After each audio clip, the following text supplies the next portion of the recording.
प्रधानाचार्य, अध्यापक व अध्यापिकाएं तथा हमारे विद्यालय प्रांगण में आए हुए अतिथिगण तथा हमारे मित्रगण, मैं आप लोगों के सामने कुछ पंक्तियां सुनाना चाहती हूँ।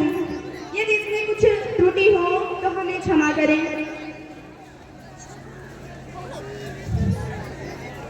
कि बाघ को बाघ की परवरिश करने वाला बागवान, बाघ की परवरिश करने वाला बागवान और परिवार को पालने वाला पिता दोनों ही अपने पेड़ को खून पसीने से पालते हैं।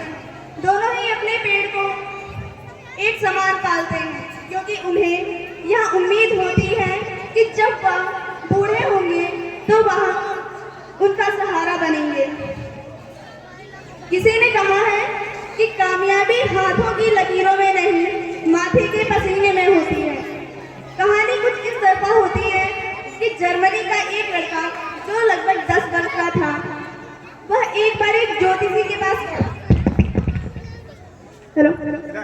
और उससे पूछा, श्रीमान जी, क्या आप हमें बता सकते हैं कि मैं पूरे विश्व का बादशाह बन सकता हूँ?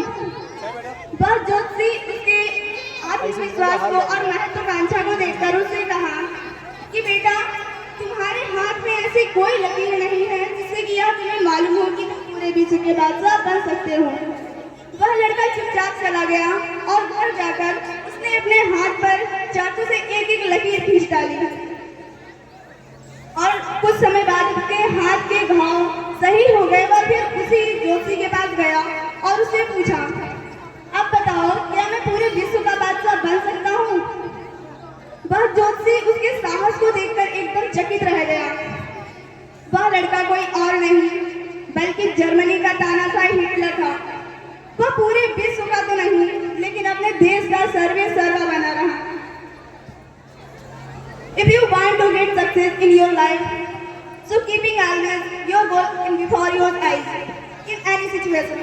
यदि तुम जिंदगी में सफलता पाना चाहते हो तो सदैव अपने लक्ष्य को नजरों के सामने रखो, फिर परिस्थितियां चाहे जैसी हो। It doesn't matter any person but talk about me. यह मायने नहीं रखता कि लोग हमारे बारे में क्या सोचते हैं, मायने यह रखता है कि हम क्या करते हैं। एक समय वह था जब पूरा विश्व भारत को नैतिक गुरु मानता था।